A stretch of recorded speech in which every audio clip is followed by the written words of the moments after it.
할렐루야.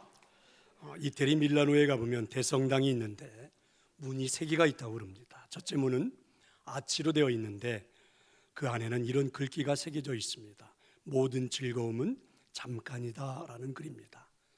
그리고 두 번째 문은 십자가형으로 되어 있는데 그 안에도 이런 글귀가 새겨져 있다고 그러죠. 모든 고통도 잠깐이다. 그리고 이제 세 번째 문에 가보면 이런 글귀가 하나 새겨져 있는데 오직 중요한 것은 영원한 것이다 라는 그런 글귀입니다. 그래서 이 대성당의 세 개의 문은 우리들의 살아가고 있는 인생을 가장 짧게 정리한 그런 글을 써놓았다고 그러죠.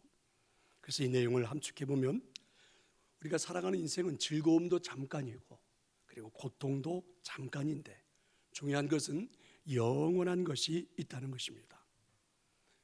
우리 인간은 영원한 존재이기 때문에 그 영생을 얻는 것이 이 땅에서 가장 중요하고 시급한 일이다라는 그러한 내용을 담고 있는 문이라고 그러죠. 성도 여러분, 영생이 무엇일까요? 정의를 내려보라고 그러면 저는 이렇게 한번 해보고 싶습니다. 영생은 문자 그대로 그냥 그대로 해석을 해보면 영원한 생명 이렇게 말입니다. 그러니까 영생이라는 말을 그럼 우리들이 살아가는 내 인생에 지금 우리들의 삶에 가장 내 가슴에 와 닿을 만한 단어로 한번 바꿔보라 이렇게 말하면 저는 행복이라는 말로 바꾸고 싶습니다. 우리 모두에게는 한계가 있습니다. 영원할 수가 없잖아요. 영원하고 싶은 소망은 사실은 간절합니다. 근데 어느 날 우리는 문득 이 죽음이라는 일이 우리 앞에 찾아올 때마다 영생이라는 건 불가능한 사실이 자꾸만 우리 마음을 사로잡아서 내 인생을 놓고 슬프기도 하고 불안하기도 하고 두렵기도 하고 때로는 가슴 아프기도 하고 그렇습니다. 그런데 오늘 하나님은 우리에게 영생이 있다 이렇게 말씀을 해주십니다. 더더욱 동산교회 2020년의 주제는 그 영생을 한번 체험해보는 그런 주제입니다. 그러면 영원한 생명이 나의 생명이 될 수 있을까? 누군가가 우리를 보고 정말 당신은 영생을 얻었습니까? 영생을 가지고 있나요? 이렇게 묻는다면 자신 있게 말할 수 있을까? 만약에 저한테 묻는다면 저는 자신 있게 말할 수 있습니다. 저는 영생을 소유하고 살아갑니다. 만약에 제가 영생을 소유하지 않았다면 지금 이렇게 힘든 이 순간을 참고 살아가지 않을 것입니다. 만약에 생명이 한순간으로 끝나는 것이라면 저는 절대 지금처럼 살지는 않을 겁니다. 그러나 영원한 생명을 소유했기에 그리고 그 생명을 가지고 인생을 살아가기에 때로는 참고 때로는 인내하며 기다리기도 하고 때로는 너무 즐거워하고 너무 행복해하고 이러면서 저는 인생을 살아가고 있습니다. 중요한 건 이제 영생을 체험하는 것입니다. 우리 모두가 각자가 다 같이 말입니다. 그러면 그 영생이 우리들의 살아가는 인생의 삶도 행복하게 만들어 줄 것이고 또 저와 여러분이 함께 공동체를 이루어 신앙생활하는 교회 생활도 저는 행복하게 될 줄로 믿습니다. 영생을 체험하는 일이 가능할까? 성경은 모든 사망과 실패의 원인으로 죄를 이야기하죠. 결국 죄로부터 사람들은 죽음에 이르렀고 실패하게 된다라고요. 그래서 로마서 6장 23절은 죄의 삭은 사망이다 이렇게 말씀해 주셨습니다. 그러니까 여러분 죄의 원인이 있다는 겁니다. 죄의 뿌리가 있다는 거예요. 근데 그 죄가 나타나게 되는 원인과 뿌리는 욕심으로부터 출발한다는 것입니다. 그래서 야고보서 1장 15절은 욕심이 잉태한 즉 죄를 낳고 죄가 장성한 즉 사망을 낳느니라 이렇게 말씀해 주셨습니다. 그런데 여러분 사실 우리 모두는 욕심이 가득합니다. 그리고 그 욕심은 결국 우리뿐만이 아니라 이 땅에 사는 모든 사람들을 죽음에 이르게 할 거예요. 영원한 생명을 갖지 못한 채 끝나는 그런 인생이 되게 만들 겁니다. 중요한 것은 여러분 그 욕심을 누구나가 다 갖고 있다는데 사실은 굉장히 불안합니다. 어떤 분은 이렇게 말할지도 몰라요. 저는 욕심이 작은데요. 저 옆에 있는 사람은 욕심이 커요. 이렇게 말할지 모르는데 여러분 욕심은 크든 작든 상관없어요. 왜냐하면 욕심은 반드시 자라게 되어 있거든요. 그리고 자란 그 욕심은 결국은 우리를 사망에 이르게 할 테니까요. 그 욕심으로부터 사람들은 다 죽는 겁니다. 그리고 그 욕심으로 현재를 살고 있는 사람들도 오늘 예배하는 여러분도 죽게 될 거예요. 그래서 영원한 생명은 우리의 것이 될 수가 없는 겁니다. 그런데 놀라운 일이 나타났습니다. 오늘 하나님 주시는 음성에 새로운 소망이, 꿈이 생긴 거예요. 자, 여러분 3절의 말씀인데 우리 같이 한번 읽어보도록 하겠습니다. 그가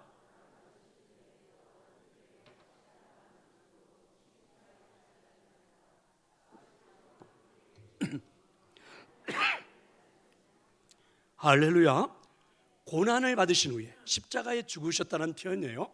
그 다음에 확실한 많은 증거, 부활을 목격한 사람들이 많이 있었다는 것입니다. 그 다음에 살아계심을 나타내사 부활하셔서 오랫동안 함께 하셨다는 거예요.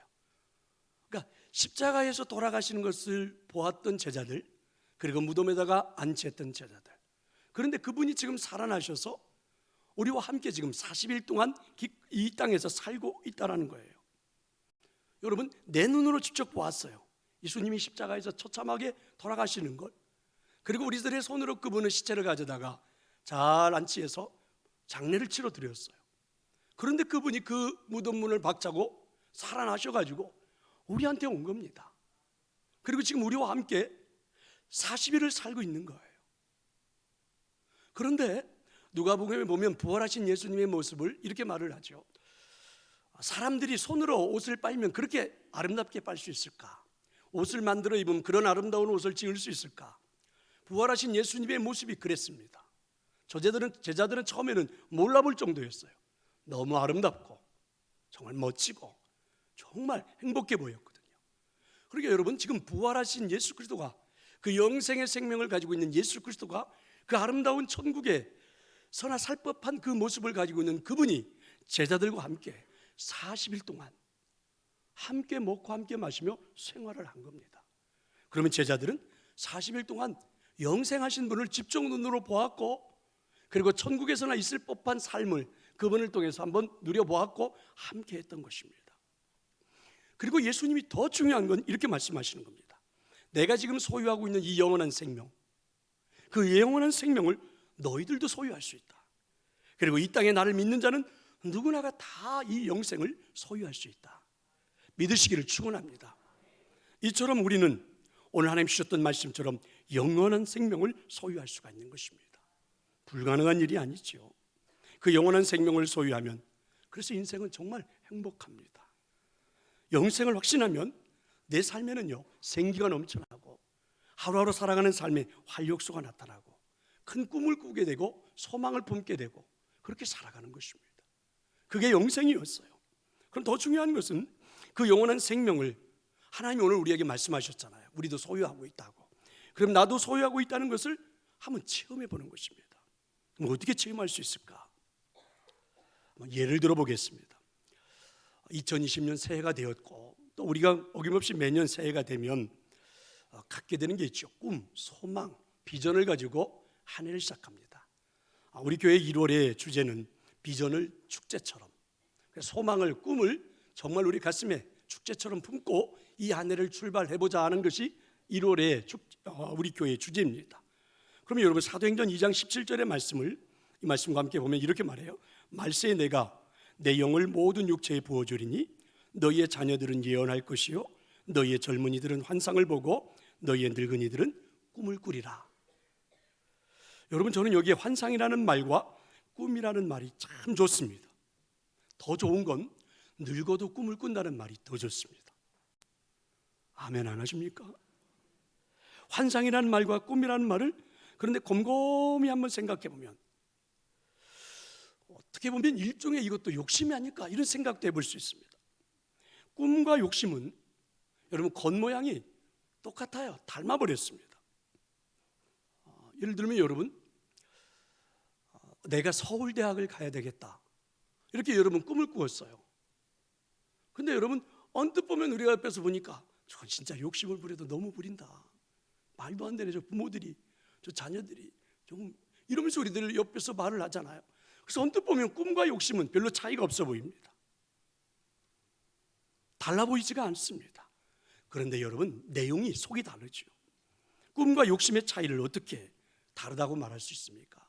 오늘 하나님 우리한테 이렇게 말씀했어요. 하나님의 영이 있으면, 그게 속에, 하나님의 영이 속에 있으면 그가 품고 있는 게 꿈이라 말하고, 하나님의 영이 가슴에 있지 않다면 그건 반드시 욕심이 될 거다. 예수 그리스도의 생명이 내 안에 있지 않다면 여러분, 그건 반드시 우리 인생을 망가뜨리는 욕심이 될 수도 있고, 예수 그리스도의 생명을 가지고 우리가 꿈을 꾸었다면 그 진정한 비전이 될 수 있다, 이렇게 말씀을 합니다. 보통 사람들은 대개 꿈이라고 이야기하지만 욕심인 경우가 많아서 욕심 때문에 인생을 망치는 경우가 많으니까 욕심을 버려라, 욕심을 버려, 욕심을 버려.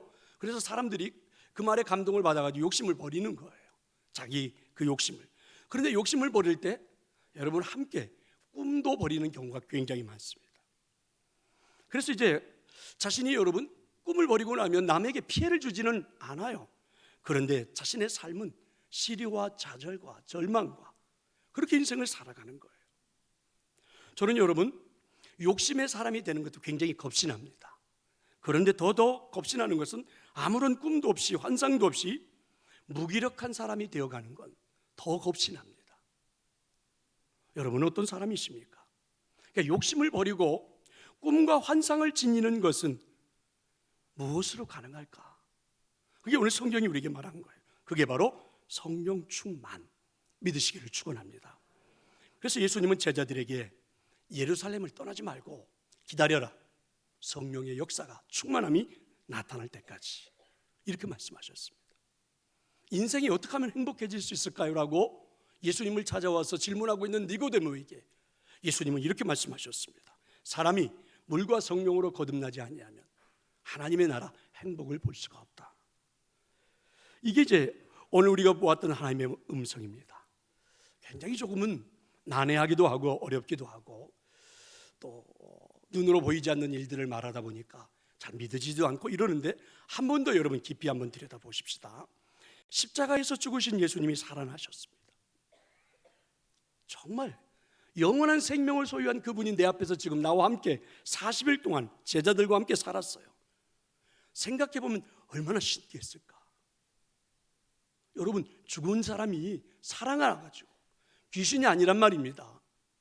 여러분, 이 생명을 소유한, 영생을 소유한 분이 지금 내 앞에서 나와 함께 먹고 생활하면서 40일을 있는 거예요. 어떻게 죽은 자가 살아날 수 있을까? 이게 이 세상 모든 인류의 질문인데, 그것을 그냥 완벽하게 헐어버린 예수 그리스도가 내 앞에 나타나셔서, 그리고 지금 나와 함께 대화가 가능하고 말을 하고 함께 음식을 나누고 생각을 나누고 교감을 하고 그러면서 40일을 살고 있는 겁니다. 얼마나 가슴 벅찬 일일까요? 그런데 이상한 일이 벌어집니다. 의외로 제자들은 그 영생의 기쁨을 만끽하지 못해요. 오히려 이들은 예수 그리스도가 보여주신 영원한 생명을 가지고 이상한 욕심에 사로잡혀 있습니다. 그게 이제 6절에 나타나는 말씀이에요. 이스라엘 나라를 회복하심이 이때입니까?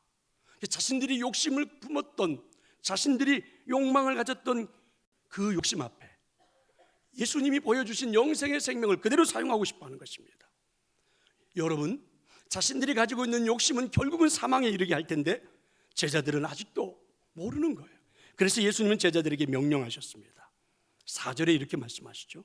사도와 함께 모이사 그들에게 분보여 이르시되 예루살렘을 떠나지 말고 내게서 드린 바 아버지께서 약속하신 것을 기다리라. 이게 예수님의 명령이셨습니다. 그러니까 우리들이 예수 그리스도가 소유하고 있는 그 영원한 생명이 나의 생명으로, 내가 소유한 생명인데 나의 것으로 내 삶에서 체험되어지시려면 성령님의 도움이 절대적으로 필요하다는 것입니다. 그래서 성령의 역사가 나타날 때까지 기다리라, 이렇게 말씀해 주셨습니다. 성도 여러분, 여기서 우리는 매우 중요한 사실을 발견합니다. 성령님의 온전한 지배를 받지 않고서도 얼마든지 예수님을 좋아할 수 있겠구나. 성령의 온전한 지배를 받지 않고서도, 그러니까 충만하지 않고서도 얼마든지 예수님의 제자들처럼 예수님을 따라갈 수도 있겠구나, 이런 것입니다. 분명한 것은 제자들이 그랬다는 말입니다. 이들은요 3년 가까이 예수님을 따랐지만 예수님의 마음과 자신들의 마음이 전혀 달랐어요. 자신들의 마음속에는 나라의 회복입니다. 이스라엘 나라가 독립을 맞이하는 거예요. 새로운 나라가 되는 겁니다. 그때가 되면 자신들은 꿈을 꾸었어요. 우리는 개국공신이 되어가지고 예수님을 통해서 큰 자리 하나씩은 좀 차지하고 싶다. 이런 자신들의 마음속에 들어있는 욕심, 이런 것들이 사로잡혔죠. 여기에 어머니들도 가서야 합니다.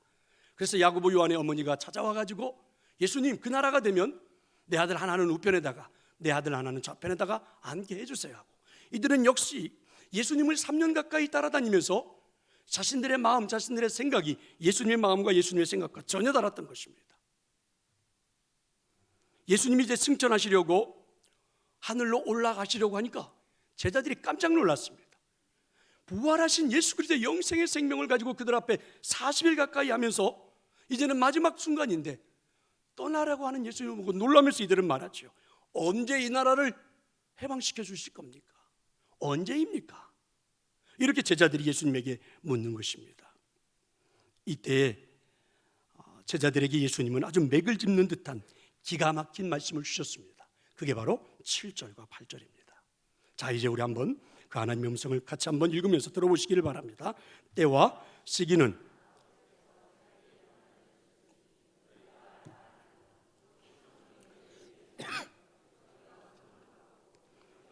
온 유대와 사마리아와 땅끝까지 이르러 내 증인이 되라. 할렐루야. 그렇습니다. 결국 오순절날 이들은 성령의 충만함을 체험합니다. 그리고 난 다음에서야 그들의 진정한 그 영생을 얻은 제자들이 되었습니다. 자신들이 가지고 있었던 욕심, 야망, 이게 진정한 성령의 충만함으로 꿈이 되고 환상으로 바뀌었습니다. 오로지 우리는 이스라엘 나라 해방, 우리나라의 해방만에 관심이 있었던 그들이 여러분 성령의 충만함으로 영생의 확신을 갖기 시작하는 순간부터 이들은 바뀌었습니다. 이 나라 해방도 중요하지만 그거보다 더 중요한 건 이 나라가 하나님의 나라가 되는 것이다. 그래서 이들은 그때부터 하나님의 나라에 대한 꿈과 환상을 가지고 그 꿈과 환상을 이루기 위해서 죽기까지 불사하고 충성하는 주의 종들이 된 것입니다. 성령에는 이와 같이 사람을 변화시키는 능력과 권세가 있습니다. 사람이 변하면 세상이 변합니다. 역사가 이 초대교회에 그대로 그와 같은 역사가 그대로 나타난 거지요. 저들이 여러분 성령님을 받게 되자, 충만하게 되자, 그 안에 있는 영생의 그 행복이 확실시 되어지자 그 다음부터 이들은 변했습니다. 욕심으로 가득 찼던 마음이 바뀌었어요. 여러분 누구도 그게 분명히 다른 사람이 볼 땐 자기 거예요. 근데 자기 것이라고 주장하는 사람이 없습니다.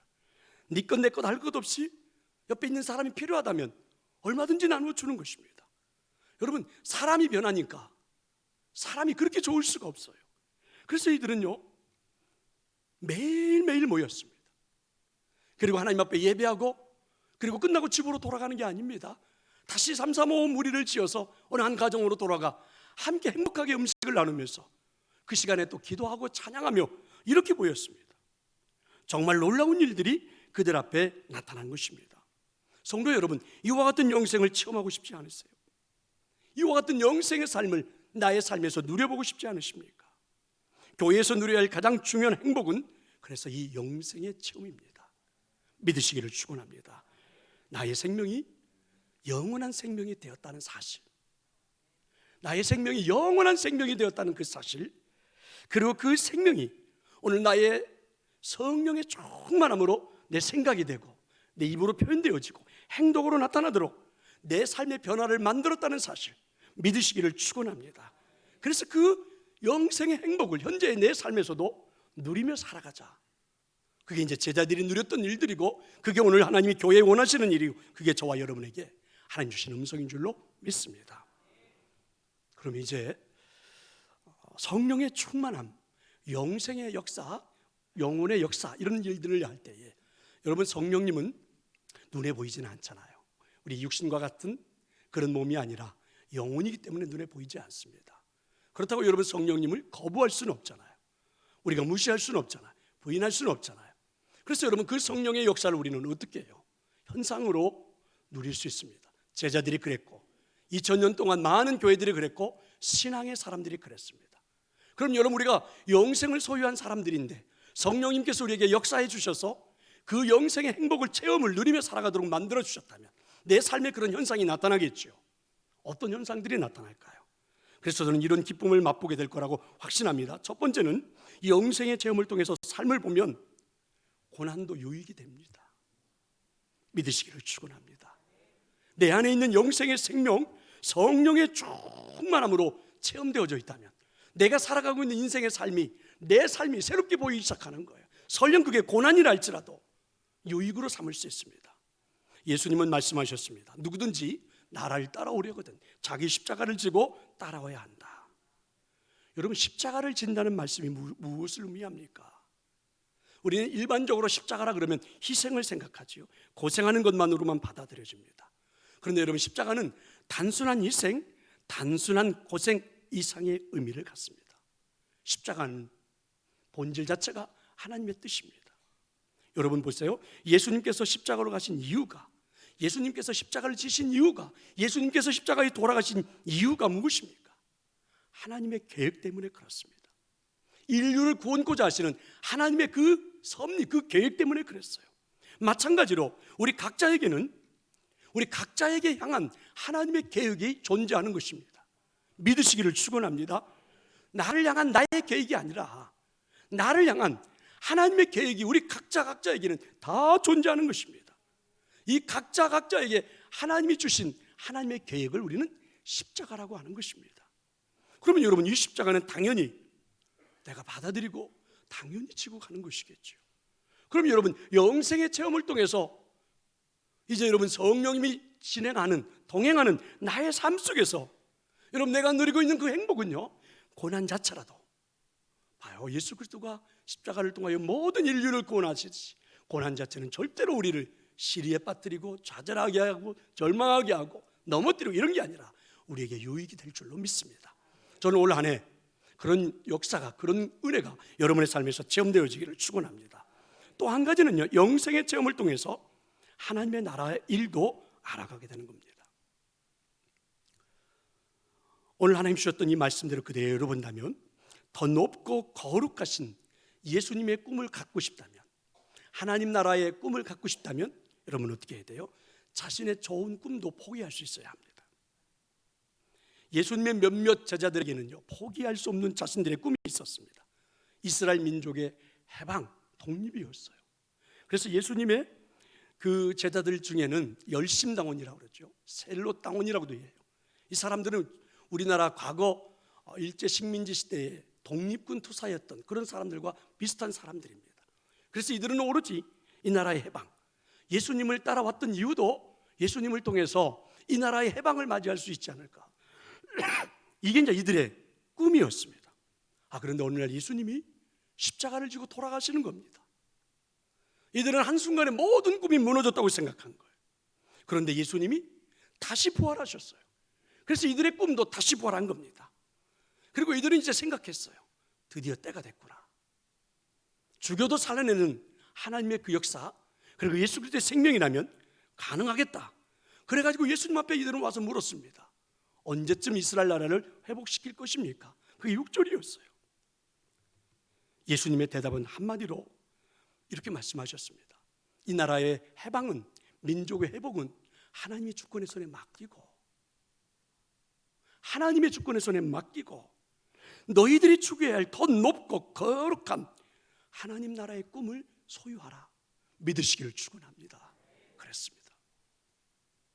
여러분, 자신들이 갖고 있었던 그런 꿈, 민족에 대한 해방, 이 나라를 독립시키는 것, 여러분 이것은 나쁜 것, 잘못된 것, 버려야 될 것, 이런 것은 아닙니다.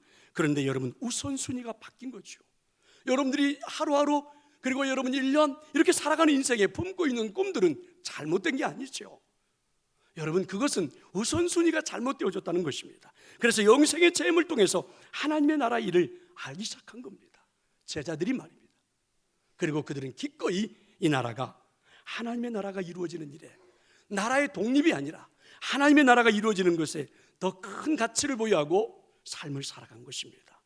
성도 여러분, 영생의 체험을 통해서 저는 여러분이 살아가는 이 한 해의 삶에, 하루하루 일상의 삶에서 하나님의 나라의 일이 무엇일까?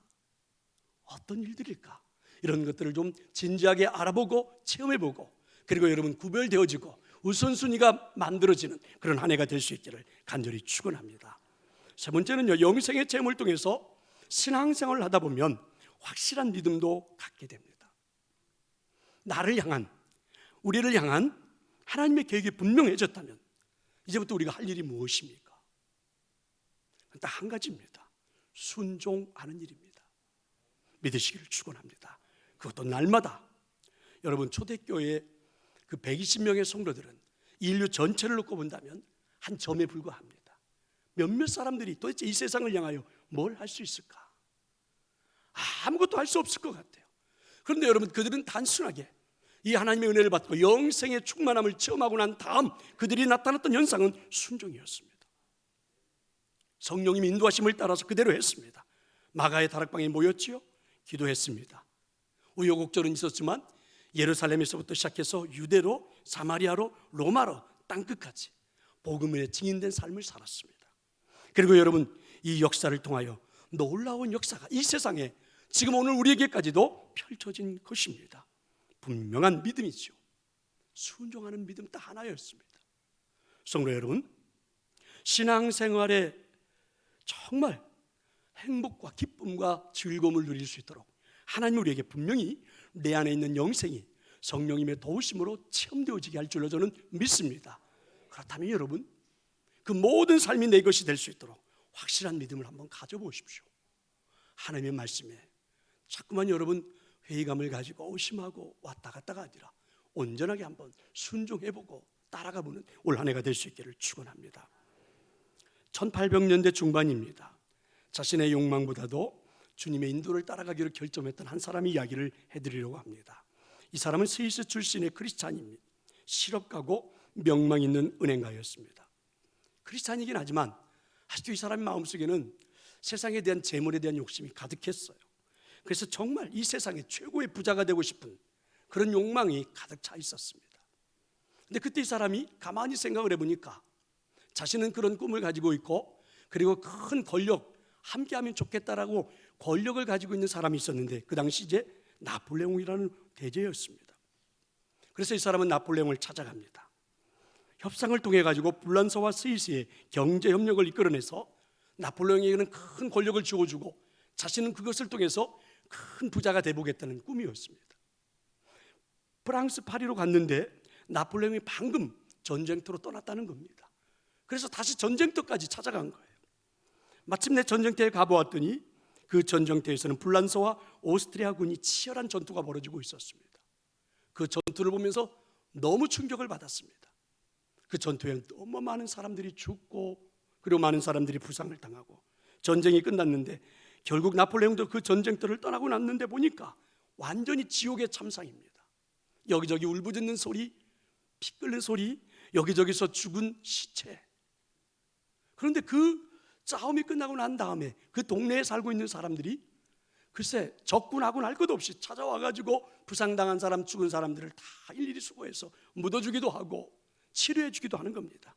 그들을 보면서 감동받은 이 사람도 함께 어느 순간 자기가 여기에 왜 찾아와야 됐는지를 잃어버린 채 그 사람들과 함께 부상자들을 돕고 전쟁터 거기를 그렇게 함께하기 시작을 했습니다. 한참을 이러다가 그의 마음속에 기도할 생각이 나더래요. 기도하기 시작하는데 그 마음속에는 이런 생각이 들었습니다. 나폴레옹과 협상을 통해서 엄청난 부를 획득하려고 했던 나의 꿈 대신에 그의 마음속에 새로운 꿈 하나가 생겨나기 시작한 것입니다. 전쟁 중에 아군 적군을 물러나고 부상당한 모든 사람들을 돌보고 있던 이 마을의 사람들, 소박하지만 그렇게 살아가고 있는 이 사람들을 통해서 큰 감명을 받은 그는 내가 할 수 있는 일은 내 꿈은 바로 이런 거구나. 그래서 이 사람은 이 일을 통해서 인류가 화해하는 평화의 꿈을 꾸기 시작하고 그래서 이 사람을 통하여 만들어진 게 국제 적십자 운동이 탄생하는 순간이 된 것입니다. 이 사람이 바로 앙리 디낭이라고 알려지게 되어 있지요. 성도 여러분, 그렇습니다.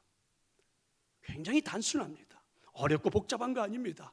내 안에 계신 예수 그리스도의 생명이 분명히 존재하고 있고 그분은 언제나 성령님의 역사를 통해서 우리의 삶에 나타나게 할 때마다 우리는 어떻게 해요?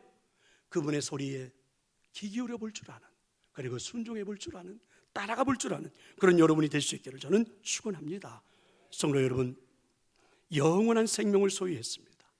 예수님을 구주로 영접하는 순간 하나님 우리에게 주신 최고의 선물입니다.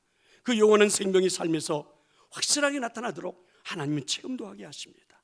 그래서 제자들이 예루살렘을 떠나지 않고 성령 충만을 사모하고 누리던 것처럼 저와 여러분에게도 그와 같은 성령의 충만함이 저는 나타날 줄로 믿습니다. 성령 충만을 통해 영생을 체험한 제자들, 정말 행복했습니다. 이들은 사람들이 너무 좋았고 함께 모여서 음식을 먹고 물건을 나누고 위로하고 하루가 아니라 매일매일 그렇게 살았습니다. 성도들이 모이는 공동체 교회가 이들은 정말 좋았습니다. 자신의 재산을 필요로 하는 사람들이 있다면 기꺼이 팔기도 했습니다. 그리고 자신들에게서 복음을 듣기를 원한다면 마다하지 않고 전 세계를 누비고 다니면서 사역했습니다.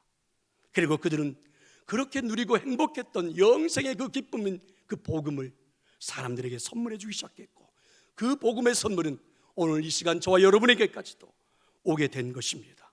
성도 여러분, 우리가 모이는 공동체, 동산교회 공동체가 행복한 것은 영생을 체험하는 것에서부터 시작하는 것입니다. 우리 안에 예수 그리스도의 생명이 존재하는 한, 하나님은 올 한 해 우리 모두에게도 성령의 충만함을 통해서 누리게 하실 줄로 믿습니다. 2020년 한 해 하나님께서 우리에게 주신 이 영원한 생명이 시간 순간순간마다 여러분의 삶 전체에서도 성령의 역사를 통하여 누려지고, 그리고 정말 복된 한 해가 될 수 있기를 간절히 축원합니다. 기도하겠습니다.